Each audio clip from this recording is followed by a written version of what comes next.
Halo semuanya, salam damai Kristus bagi kita semua. Sebelum kita lanjut videonya, saya ucapkan terima kasih untuk saudara-saudaraku yang sudah dengan setia mendukung channel ini. Dan untuk saudara-saudaraku yang masih mencari kebenaran, saya berdoa kepada kalian supaya kalian menemukan kebenaran yang sejati dan kebenaran itu dapat membebaskan kalian dari belenggu kebodohan. Kali ini saya ingin berbagi salah satu video dengan saudara-saudara semua tentang video dari Pak Guru Gembul yang menurut saya menarik karena beliau mengkritisi para ulama, para ustadz, bahkan para polemikus muslim yang dengan secara berlebihan membuat informasi tentang mualaf. Katanya banyak mualaf. Nah, beliau ingin mengatakan bahwa mereka tidak bisa menutup mata tentang banyaknya terjadi murtad yang ada di zaman sekarang. Bahkan beliau mengatakan bahwa Islam sendiri itu ditunggangi. Beliau mengatakan itu Islam sendiri ditunggangi dan bukan ditunggangi oleh orang-orang di luar Islam, melainkan oleh orang-orang yang ada di dalam Islam sendiri. Jadi sekali lagi beliau mengatakan Islam itu ditunggangi oleh orang-orang yang ada di luar, yang ada di dalam Islam sendiri, bukan di luar Islam. Jadi bukan orang-orang di luar Islam lah yang merusak Islam, tetapi Islam sendirilah, para muslim sendirilah yang merusak Islam. Dan sekali lagi saya ingin katakan beliau mengakui sebenarnya banyak terjadi pemurtadan di zaman sekarang.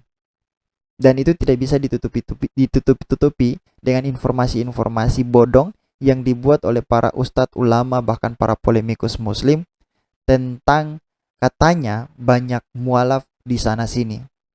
Oke, untuk video selanjutnya silakan simak. Dan untuk saudara-saudaraku jangan kejang-kejang, yang berbeda keyakinan dengan kami jangan kejang-kejang, karena ini yang dikatakan oleh Guru Gembul. Ketika video ini sedang dibuat, Iran sedang digoncang oleh demonstrasi besar-besaran yang mengandung banyak sekali kekerasan dan kerusuhan. Tentu saja, demonstrasi ini memuat banyak sekali motif dan cenderung untuk multidimensi.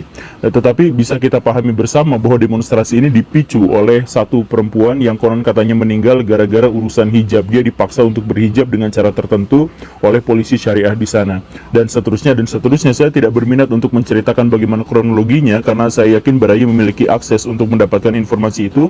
Yang jadi masalah di sini justru adalah penyikapan, dan selalu masalahnya adalah penyikapan. Jadi begini Baraya, terkait dengan penyikapan, orang-orang Islam di zaman modern yang saya lihat fenomenanya itu adalah bahwa mereka cenderung untuk menutup-nutupi sebuah masalah kalau terjadi, alih-alih berusaha untuk menyelesaikan masalah itu gitu. Jadi mereka cuci tangan, tutup mata gitu. Jadi misalkan ya, saya mohon maaf, kalau misalkan ada di lingkungan orang-orang Islam yang misalkan ada pesantren yang gurunya cabul misalkan, maka oh itu tidak benar, itu konspirasi dan sebagainya. Kalau ada dulu Siska bugil gitu di depan umum, kemudian di-share di media sosial dan sebagainya, kemudian Siska bukan muslim gitu. Kemudian ketika ada teroris ngebom atas nama Islam, mereka mengatakan bahwa teroris bukan Islam, cuci tangan aja semuanya gitu. Kenapa nggak mereka berpikir bahwa itu ada di lingkungan muslim, betapapun itu misalkan sangat menyesalkan, tapi itu ada di ranah kaum muslimin, dan seharusnya kaum muslimin itu berpikir bagaimana solusinya. Bukan sedikit-sedikit malah tutup mata, oh tidak, ini konspirasi Yahudi, ini adalah propaganda media barat dan sebagainya. Kenapa gak berusaha untuk menyelesaikan masalah-masalah yang seperti ini? Dan itu yang saya maksud dengan penyikapan kita yang selalu salah gitu. Makanya gini Baraya, misalkan ya, sebelum kita berbicara soal Iran, di dunia Islam itu kemurtadan itu banyak di mana-mana. Ada jutaan orang-orang Islam yang murtad dari agamanya gara-gara banyak sekali alasan. Tetapi ustadz-ustadz, ulama-ulama dan sebagainya, banyak di antara mereka yang malah memberitakan hal yang sebaliknya. Di Amerika Serikat berbondong-bondong masuk Islam, di Eropa berbondong-bondong masuk Islam dan sebagainya. Saya sejak peristiwa Black September itu, waktu saya SMA itu ada cerita bahwa ribuan umat muslim masuk Islam setiap hari dan sebagainya. Itu kan sebenarnya berita bohong, itu berita hoax. Tapi kenapa ditampilkan oleh ustadz-ustadz itu berita-berita itu? Ya untuk itu, untuk mengalihkan agar kita tidak resah, agar kita tidak berjuang, agar kita tidak fokus pada solusi. Tapi biar kita tentram, biar kita enak, biar biar akhirnya masalah yang sesungguhnya terjadi, yaitu kemurtadan massal di dunia Islam, itu ditutupi. Bukan diselesaikan masalahnya, karena kita tuh gak mau berjuang gitu, kita tuh pengennya rebahan gitu, pengen rebahan lihat kabar-kabar baik gitu. Padahal kalau misalkan kita lihat kabar buruk, kemudian menyikapinya, kemudian berpikir solusinya apa, mungkin kita akan menemukan masalahnya di mana dan kemudian menemukan titik terangnya apa. Tapi kita tidak mau melakukan itu, kita malah memilih untuk mencari kebohongan-kebohongan demi menutupi fakta itu gitu. Nah, termasuk dalam hal ini itu di Iran. Di Iran itu sekarang terjadi demonstrasi besar-besaran yang kemudian banyak disorot itu adalah anti hijab, anti jilbab, bahwa aturan itu terlalu mengekang dan sebagainya. Lah, memang apa masalahnya? Nah, masalahnya adalah coba sikapi dengan sebaik-baiknya. Jadi gini Baraya, saya sering sampaikan bahwa agama Islam itu dibajak. Dibajak itu oleh siapa? Oleh kaum muslimin sendiri, oleh orang-orang Islam sendiri. Kita lepaskan dulu ya identitas Sunni Syiah dan sebagainya, itu urusan yang nanti ya. Tapi kan ini juga di dunia Sunni juga sama aja kasusnya terjadi seperti ini. Jadi begini Baraya, orang-orang Islam itu sering bikin aturan-aturan tersendiri, tetapi kemudian ketika aturan itu memberatkan orang lain, mereka menekankan bahwa ini adalah syariat Islam gitu. Padahal itu buatan mereka sendiri gitu.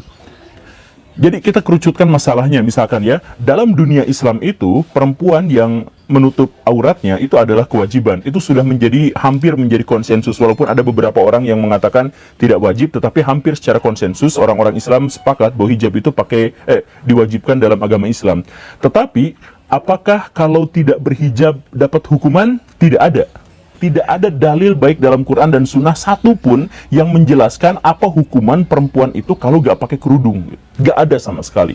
Begitu. Nah, itu urusannya dirinya dengan Tuhan gitu. Jadi biarkan malaikat Raqib dan Atid itu punya kerjaan. Jangan semuanya dihukumin kepada manusia gitu. Jangan hakimnya itu menjadi manusia semuanya gitu. Atau contoh yang lain misalkan ya, puasa di bulan Ramadan itu adalah kewajiban bagi kaum muslimin. Itu sudah disepakati bersama. Nah, kalau tidak melakukannya bagaimana? Ya udah, gak usah diapa-apain, karena tidak ada sedikit pun syariat yang menjelaskan hukuman bagi orang yang tidak berpuasa di bulan Ramadan. Nah, ini umat muslim itu di zaman sekarang yang tidak puasa itu digerebek. Kan nggak ada aturannya Baraya. Kalau nggak ada aturannya jangan dibikin, atau kalaupun mau dibikin jangan ngaku-ngaku bahwa itu adalah syariat Islam gitu. Sekarang Islam itu terbebani oleh begitu banyak aturan-aturan syariat-syariat yang baru yang dibikin oleh kaum muslimin sendiri. Nggak ada sama sekali dalilnya. Mereka menginterpretasikan dengan logika mereka sendiri, tapi mengatakan bahwa itu adalah bagian dari Islam. Ketika Islam akhirnya menjadi semakin berat, mereka mengatakan ini adalah bagian dari agama Islam, padahal bikinan mereka sendiri gitu. Nah, di Iran juga kan seperti itu. Jadi di Iran itu perempuan-perempuan banyak yang ingin tidak berhijab, katakanlah seperti itu. Kaum muslimin, batasan kewajiban mereka adalah membujuk mereka atau berdakwah bahwa hijab itu adalah wajib. Batasannya itu gak sampai menghukum, karena gak boleh, karena gak ada aturan menghukumnya itu seperti apa. Jangan bikin-bikin aturan sendiri, jangan bikin-bikin syariat sendiri. Tapi kan akhirnya mereka bikin, terus ini bikin. Akhirnya apa? Islam itu menjadi sesuatu yang tidak dikenal lagi, karena menjadi terlalu banyak aturan-aturan yang dibuat oleh manusia. Jadi Nabi itu Baraya menjanjikan bahwa Islam itu mudah. Islam itu benar-benar mudah dan tidak mempersulit, dan dijanjikan bahwa siapapun yang mempersulit itu berarti adalah orang yang tersesat, orang yang kalah, orang yang disalahkan, kan begitu. Nah, bagaimana kemudahan syariat Islam itu? Di antara kemudahan syariat Islam itu adalah fleksibel dan longgar. Banyak sekali sesuatu yang tidak diatur secara sengaja dalam syariat Islam, atau bukan tidak diatur tapi didiamkan syariat Islam. Makanya Imam Nawawi kemudian menjelaskan bahwa ada banyak sekali sesuatu yang dilonggarkan dalam syariat Islam, dan jangan bertanya soal itu, karena kelonggaran terkait dengan syariat Islam maka itu adalah rahmat.